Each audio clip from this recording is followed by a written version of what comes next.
ओम शांति। मैं बीके राजेश्वरी सभी आत्माओं का स्वागत करती हूँ। आज मैं आप सबको बताऊंगी, जैसे कि नए नए बच्चे होते हैं, उन्हें पता नहीं रहता कि योग कैसे करें, कैसे परम धाम में आना जाना करें, कैसे हम अपने मन को एकाग्र करें।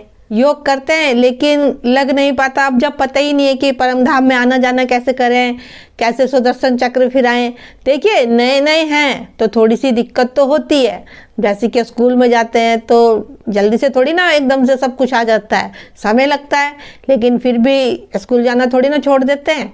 तो इसलिए कहती हूँ कि योग डेली करो। अब जैसे योग करने बैठे हैं तो एकांत में बैठ जाओ, अपने मन बुद्धि को एक जगह स्थित कर लो और आंखों को एकाग्र कर लो एक जगह बाबा की बिंदी में। जैसे कि आप फ़ोन चलाते हो तो फ़ोन में बाबा के चित्र आते हैं परम धाम के, वो चित्र को आपको देखना है एकाग्र होके परम धाम में। देखिए, ये आसान हैगा बहुत, लेकिन जब आप धीरे धीरे उसमें घुसोगे ज्ञान में तो आपको धीरे धीरे सब समझ में आ जाएगा, क्योंकि ज्ञान ही अंदर का आएगा। तो इसको समझना भी आसान भी है, थोड़ा सा मुश्किल भी है। तो ऐसी परम धाम में आना जाना करो, परम धाम में बाबा के पास बैठ के बातें करो, सुदर्शन चक्र फिराओ, सतयुग त्रेता द्वापर कलयुग, इन चीज़ों को अपनी बुद्धि में लाओ, घुमाओ कि मैं आत्मा सतयुग में क्या थी और त्रेता में क्या थी, द्वापर में क्या थी और अब कलयुग में क्या हो गई हूँ। और अब बाबा मिलाएं संगम में, फिर बाबा हमें पवित्र बना के फिर हमें सतयुग के लायक बना रहा है बाबा। तो ये सब बातें छोटी छोटी सी अपनी स्मृति में लाओ चित्रों के जरिए। देखो, और गीत सुन लिया करो, गीत सुना करो। एक तो होता है सुनना और एक होता है गीत को सुन के चित्रों के माध्यम से अपने दिल में उतारना। बाबा के बहुत अच्छे अच्छे गीत बाबा के बच्चों ने बना रखे हैं। गीतों को सुनते हुए आप परम धाम में आना जाना कर सकते हो। बहुत अच्छा योग लगता है गीत के द्वारा। और देखिए, आप अपने आप से बातें करो। देखिए, थोड़ा समय लगता है, लेकिन बच्चे बहुत से ऐसे होते हैं कि कुछ अनुभव नहीं होता, कुछ महसूस नहीं होता, कुछ जीवन में परिवर्तन नहीं आता, तो योग करना भी छोड़ देते हैं। कुछ समय चलते हैं, बाबा का साथ भी छोड़ देते हैं। लेकिन नहीं, उस परम पिता परमात्मा ने आपको चुना है, तो आप में वो काबिलियत है कि जो आप आगे बढ़ोगे।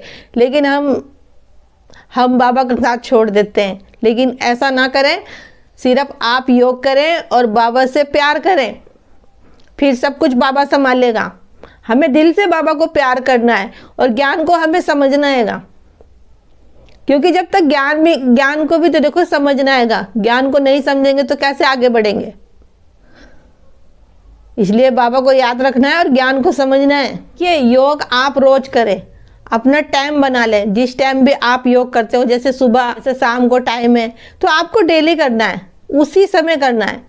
जैसे आपने एक कमेंट्री लगा ली तो उस कमेंट्री पे आप 4-5 दिन लगातार योग करो, फिर आप उसको बदल लो, फिर कोई गीत लगा लो। एक गीत है उसको 2-3 दिन तक सुनो, उससे योग करो, फिर चेंज कर लो। तो इससे क्या होता है, इससे हमें प्रैक्टिस हो जाती है, वो चीज़ हमारी स्मृति में समा जाती हैगी। लेकिन साथ साथ चित्र बनाना बहुत ज़रूरी है। जब तक चित्र नहीं बनाओगे तो आगे नहीं बढ़ोगे। अब चित्र कैसे बनाना, जैसे हम कहीं घूम के आए हैं, अब अपने घर में आ जाते हैं तो हमें वो सब सीन और वो जगह सब याद आती है ना, तो बस वैसे ही चित्र बनाने हैंगे परम धाम के। देखिए, अगर आप ज्ञान में नए आए हो